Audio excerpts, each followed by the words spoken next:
Great morning, everyone. Thanks for coming and giving us a bit of your time to dive deeper into the city analytics and data behind it. We got a lovely lady, Natalia, here with us. Thank you. It's great to be working in collaborative manner in things, and I guess with NCC the thing is we want to collaborate with a lot of partners.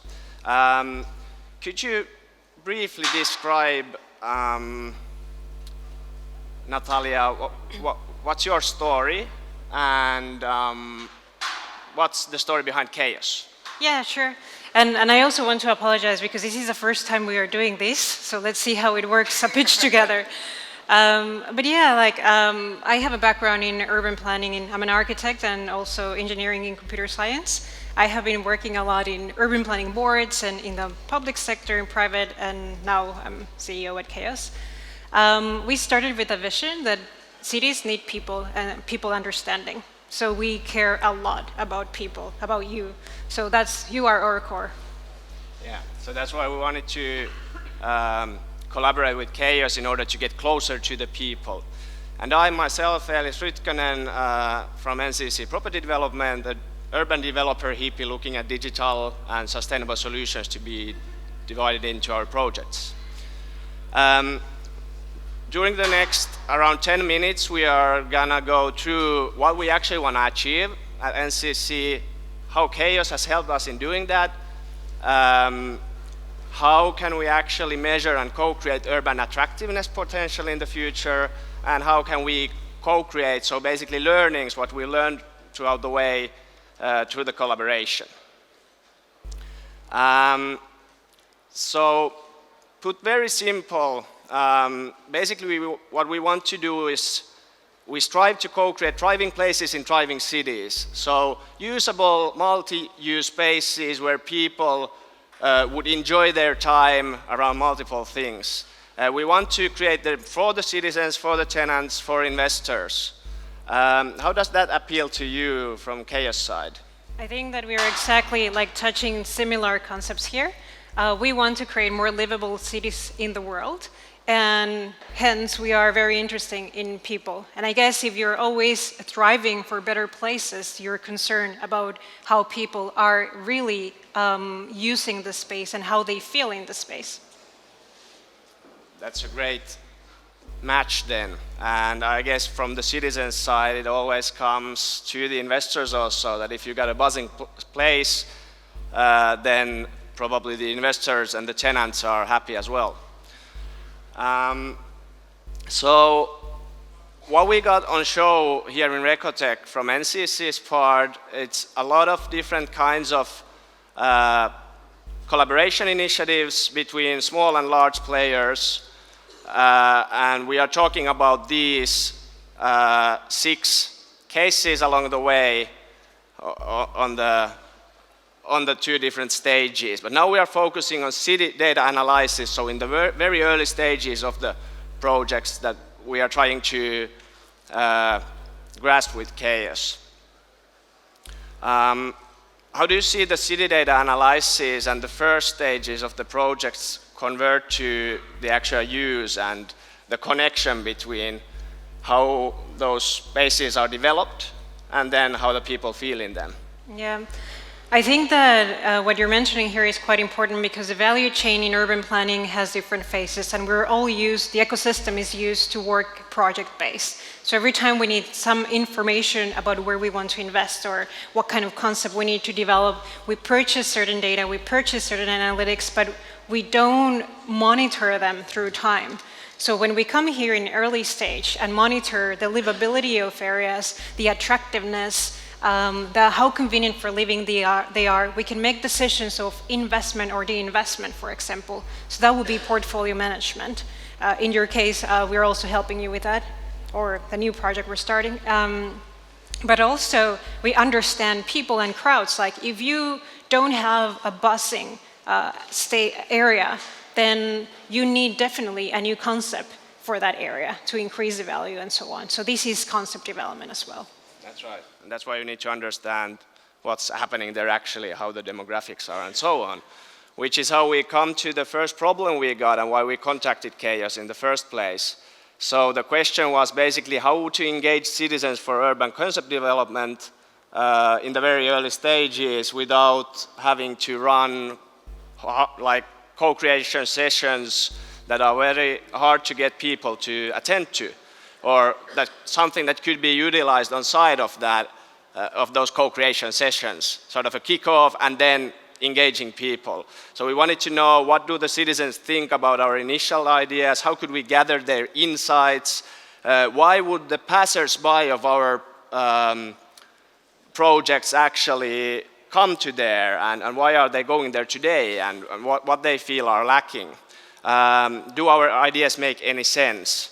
So what's your take on this one? How did you help us in this case? We are providing to NCC a tool to engage citizens and also information about demographics and about other things related to people. We designed a free tool. This is a free tool that our customers can use, and of course, it's marketed as traditionally it's marketed. Normally, our customers have used cold calling to ask people, what do you think about the area? Or they have done workshops where very few people attend, or it's not relevant. So with Chaos Crowd, we try to mitigate, for example, bad publicity that a new site can bring. We also try to engage citizens, so we give them a voice to say, do you like this? And of course, this is a good opportunity for our customer to connect with their own customer, which would be NCC connecting with you and listening to you as well. What do you think is the biggest bottleneck at this point in time with the crowd tool, or are there such things? Yeah, I think that there are so many things happening, in the public side and private side, and everybody's trying to get a hold of people information, that there is really not somewhere where one can feel that I can give my feedback through this and actually get an answer about this. So typically when we get feedback, there's it goes somewhere, and we never know if it's realized or not. So we try to connect those two areas and say, is your idea progressing or not? Yeah. That's good. So what we did with Wheel and Ruoholahti, which is coming next to the Lauttasaari bridge connecting Ruoholahti and Lauttasaari, there's the Rumba statue, if somebody knows, so we are planning a place there. We made a sort of an engagement to insights idea that, okay, we wanted to validate our initial concept. So we asked people that what kind of services would you feel that are lacking around the area? Why would you go to Lauttasaari-Ruoholahti bridge? When are you crossing it? And what would be the greatest reason for you to come there? And we got 45, I guess, people answering it, and a total answer of 92 in the first question of choice.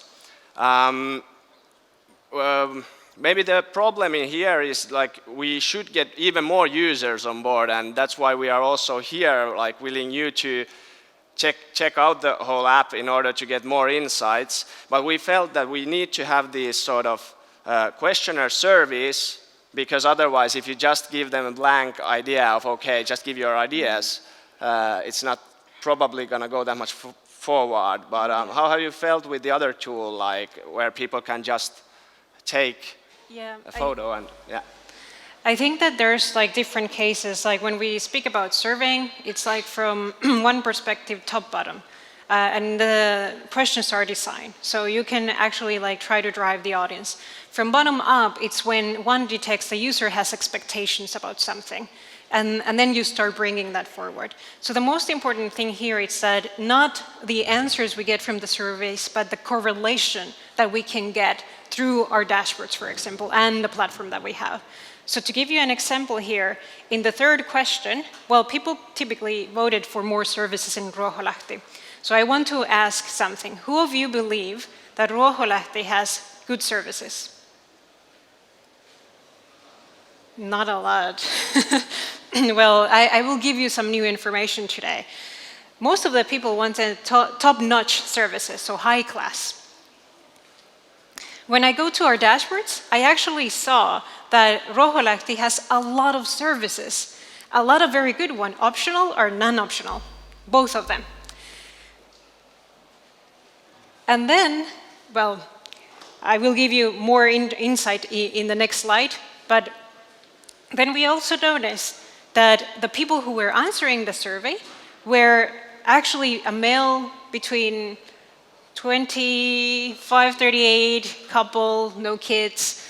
And then when we move forward and understand what is the demographics of the area, exactly those are the majority in the area. So the survey was answered by people that live or want to live in the area. So that's also good to know. And then the next one, I went to check and say, okay, how convenient it is to live in Ruoholahti. And it actually has a score of 89 out of 100. And here we understand that why are people still thinking that we need services? So in conversations like with that, we understood that they want to upgrade Ruoholahti to be a bit more hipster or like high class so they can have high class restaurants. Otherwise, they have to go to Punavuori or to Espoo or somewhere else. So this is what you discover also through correlations of data. Yeah, those are great insights that we are looking into. The problem too, basically, that was also kind of touched upon here was that how could we measure the urban attractiveness over time, as now we are looking mainly in the current situation and setup. Now we are trying to find a way to collaborate in seeing to the future of the cities and how they are going to evolve. How is that going to be done? So now we start measuring much more things. So we started with a very light proof of concept. Then we want to, and we offer through our indexes more information related to the market price, to attractiveness, the purchasing power of people, and so on. So then we're moving forward, like in this new era, like with you. I think that the way we measure attractiveness right now, it's not only how many services I have in the area, but what kind of services are accessible to my kind of demographic. Do I have enough purchasing power to buy something? Take culture and sports. Am I a sports person or a cultural person? So all these things relate to attractiveness. Yeah, very good points made. And this is what we are then doing more for the sort of tenants, investors point of view, connecting to what we were discussing in the beginning. So we basically made those co-creation sessions in the second forecast sessions then. We started off with Chaos Crowd in Pilot 2, concept development, and then sort of go towards the portfolio management. So bit by bit we are trying to build up a partnership or a collaboration that we could start working on. What have you learned along the way, and has it been painless with us, or how could we do better? I think that always a customer that is willing to try things comes with the right amount of pain. But it's very important that collaborating with startups, one keeps open mind, and then important for us to actually listen to the need of the customer. So our role is more to understand beyond the wish, so actually the real need. And typically our sessions start with, I want to change the world, and then how to actually do it practically. So these are the kind of things that we work with our customers as well, to help them drive their own vision as well. Yeah. So basically we had the be open, define the problem, start small, and find a common time frame kind of idea that when do the schedules match and so on. So pretty simple collaboration principles that we created so far.